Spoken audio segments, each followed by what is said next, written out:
Hey guys, welcome to the Drops Mic channel. It's Jaden Amjadi. Let's go right into it because I wasn't even planning on doing a video. It's summer, my journalism class is out, so there's no real reason for me to do a video except my friend passed me this article and I didn't see it when it first came out. I think it's a few days old at this point. And it ranks all the Kendrick Lamar albums. And the article, it sucks. It's bad for one very serious reason, which I'll get to in a little bit. I'm just gonna say first things first. This is probably gonna be more of a rant video than anything else. I don't have a script. I'm kind of just doing this off the cuff. First off, when you open this complex article, first thing you're going to notice, ranking Kendrick Lamar's albums from worst to best. And then you see it's by like a whole bunch of people. And when I first read over this thing, I was wondering, okay, who do I get mad at? So I go to the authors, and there's like 8 people here, and you're like, 8 people? We're all working around this to come up with this? Jesus! Alright, but whatever, let's just get into it. You know, you get the obvious stuff first. But that's not what we're here to talk about today, okay? We're here to talk about, I am so salty, we're here to talk about the number 3 slot, To Pimp a Butterfly. That's right, 2015's classic, possibly one of the greatest albums of the decade. Is the number 3 slot? Is number 3? Let's see why. Let's see why it's the number 3 slot. You don't wanna judge this collective of people before they give you a chance to explain themselves. So, you know, they give you a basic rundown of the album. One of the first sentences is, if Section 80 and Good Kid, Mad City established Kendrick as a technician and storyteller, To Pimp a Butterfly reinvented him as a conduit. And I think that's a compliment. However, I don't know exactly what they mean by a conduit. They don't really say what he's a conduit of. I'm honestly not sure if these people know what the word conduit means. I don't know what... They're not saying he's channeling a specific thing. Well, it doesn't matter, okay? They write a paragraph complimenting it, okay? That's pretty much it. It's lazily written. They use words that they don't understand. Doesn't matter. Whatever. Then, the second paragraph describes why it was placed at number 3 instead of farther ahead. And let's see why. First, the record falters when Kendrick's one-man show feels like exactly that. I don't think that's correct punctuation because there's no comma there. But anyway, the one-man show feels like exactly that. What on earth? This album is anything. I'm busting it out. This album is anything but a one-man show. Are you kidding me? All the work that went into this thing, yes, of course Kendrick MCs on it, sure, he kind of guides it through, but from all the work from people like George Clinton and Thundercat and Anna Wise, you're gonna call this thing a one-man show? Alright, whatever. He explains himself. He explains himself, though. It's okay, guys. We get an explanation. Black women, in parentheses, black women are mostly just vessels for his enemy Lucy, for instance. What? Did you listen to the album?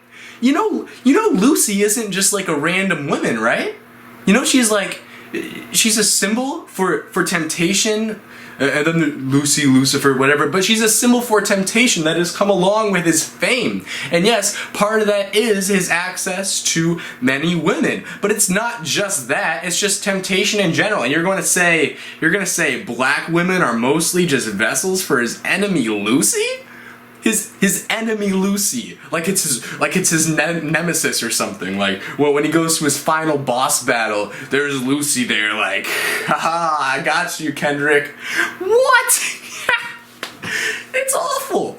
On top of this makes me think even further that they didn't even listen to the album. The sentence, "Black women are just vessels for his enemy Lucy." Did you listen to the song Complexion with Rhapsody? That entire song is the purpose of it is to boost the self-esteem of the black female populace. Like, did you listen to the album? Did you listen to half of it and then just think, this isn't quite as catchy as Good Kid, Mad City, so it's going in the trash. What's wrong with you? And the butterfly metaphor is nonsensical and convoluted. Caterpillars pimp butterflies out of jealousy, thus depriving themselves and butterflies of freedom? What? Question mark spelled W-U-T because you're a real journalist? Oh my god, I love this. So pretty much what he's saying here is because he personally could not make anything out of the butterfly metaphor, it's just meaningless. I don't get it, so I'm not going to, as a journalist, I'm not going to spend a little bit more time thinking about it. I'm not going to, Christ, just look it up on Rap Genius or something. It's a couple paragraphs, okay? It's not hard to understand.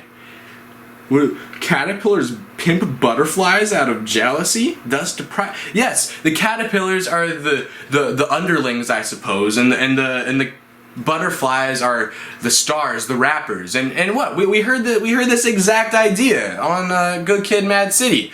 It wasn't symbolic. It was the "Bitch Don't Kill My Vibe" track, where he talks about people all of a sudden, now that he's famous, coming at him pretty much to try and be like, "Ooh, well, remember me?" But now you add a little bit of symbolism to it, and you're just like, it doesn't make any sense. Thus depriving themselves and butterflies of freedom? What?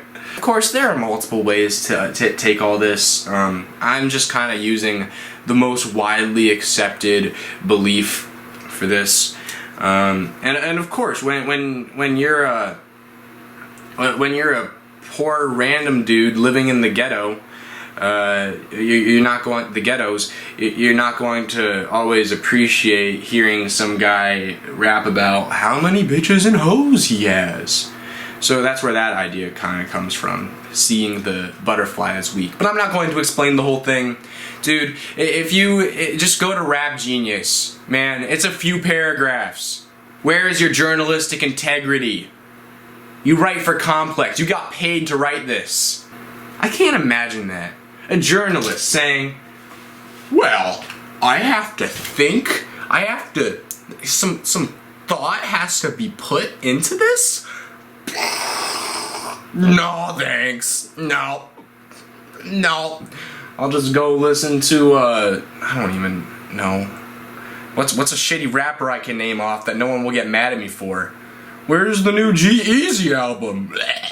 But these blemishes feel like limits more than failures. It's not a limit or a failure.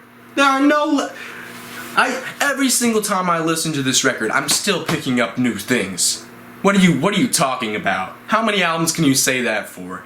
2 years into its release, just every single time you pick up a new idea that you never grasped before. Oh, but it's so limited. That is the definition practically of unlimited.